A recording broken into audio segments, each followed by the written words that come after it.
Let's talk about direct repair of DNA damage. So direct repair is a type of repair mechanism that happens without the removal of the base or the nucleotide. So in other words, it's a repair of a type of DNA damage that happens so often that there is a whole mechanism dedicated to it. And these common offenders are cyclobutane pyrimidine dimer and the O6-methylguanine. So what can you notice from this cyclobutane pyrimidine dimer? The main problem is that the two pyrimidine rings are bonded together, and this is going to distort the DNA, right?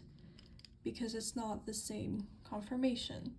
So we need a catalyst to break these bonds, and basically this one would go here and this one would go here, because in the normal pyrimidine ring, that is where the double bond is.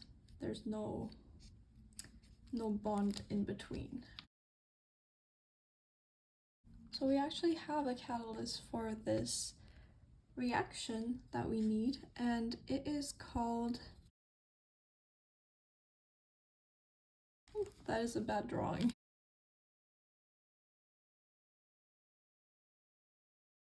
DNA photolyase.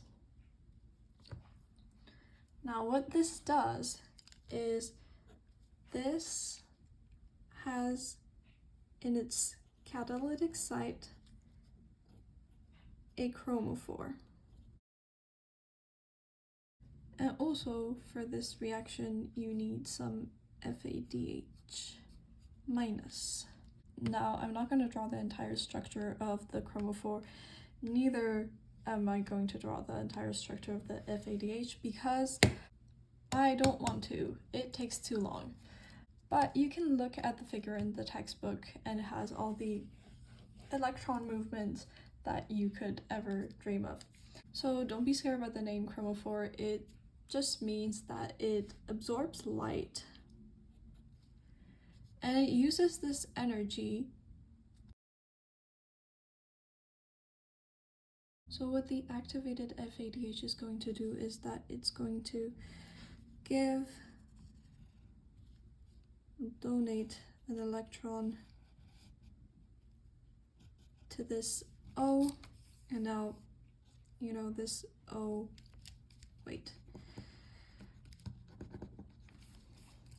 It has the electrons out here, and you know, the ones here that are bonded, and it's going to donate an electron. So what happens when you donate an electron is that these electrons are going to rearrange, and there's going to be one here, but you can't have one that is alone. So one of these ones is going to go back here, fill that shell, and then you lose this. You don't have a double bond anymore, you have a single bond, and you have a minus value on this O. And now remember, there is like one of these guys that are still left, one of an electron here that was in the bond, but that is now, I don't know, lost. It has nowhere to go. Well, it's gotta go here. This one is gonna go here, and this one is going to go back here. What about this one? Well, this one is going to go here, and then there's still two in these. So because this one cannot move alone, it's gonna get this one here. Well, what happens to this one? This one is going to go all the way back to FADH, and it's going to plug itself somewhere, and that you can look at the figure. if the electron movement interests you. During the time that it donated its electron, it was actually missing an electron, so it was actually FADH not minus with a loose electron. And it was just waiting for its electron back, so now it got it back, and we have to translate this into actual bonds because no one's gonna understand this.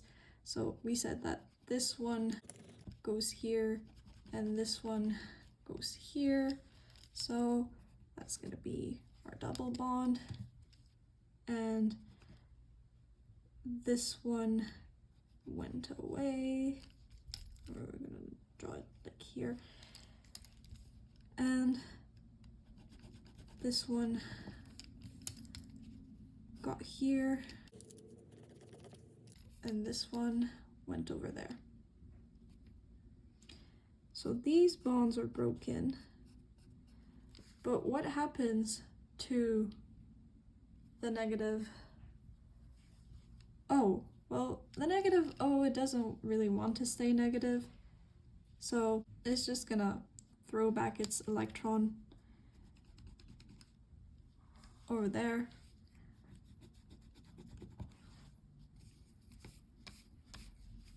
Let the other one go. I guess we don't have to account for all the electron movement. And we're gonna go back to our normal double bonded O. And without these bonds and with these double bonds back where they belong, this is our normal thymine molecules, I believe. I believe that's thymine. And this whole reaction is called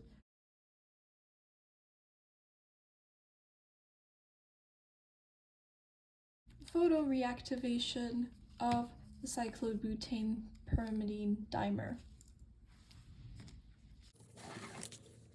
Now, our next recurring offender is O6-methylguanine.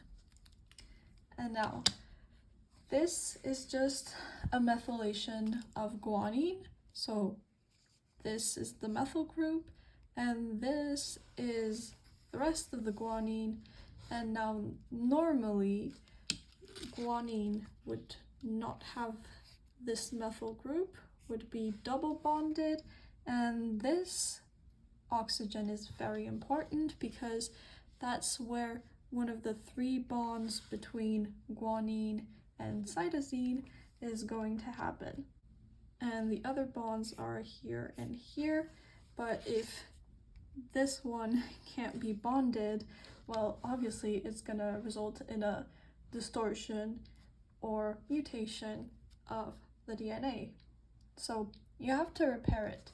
And for this one, there is also a specific protein that is called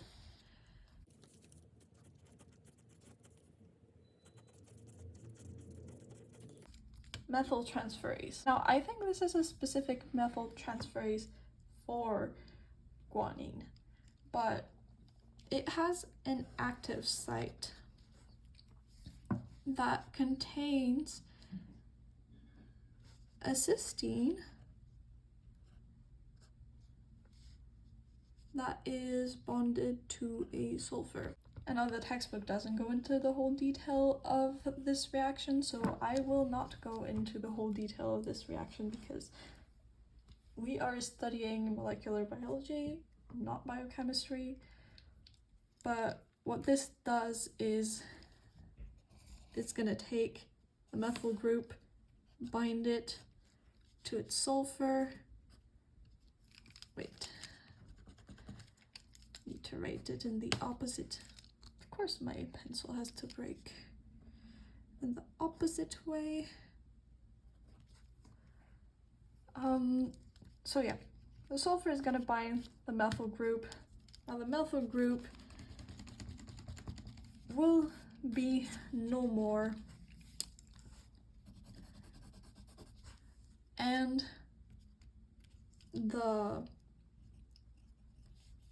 little electrons that were left from this bond being broken will go back here and here to form the normal double bond of O, and then this O6 methylguanine is not an O6 methylguanine anymore, but just a regular guanine that can bind without any mutations.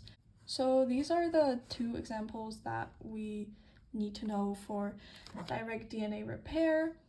And direct DNA repair is one of 6 mechanisms of DNA repair, and I will cover all these mechanisms in other videos, so pay attention to that, and good luck.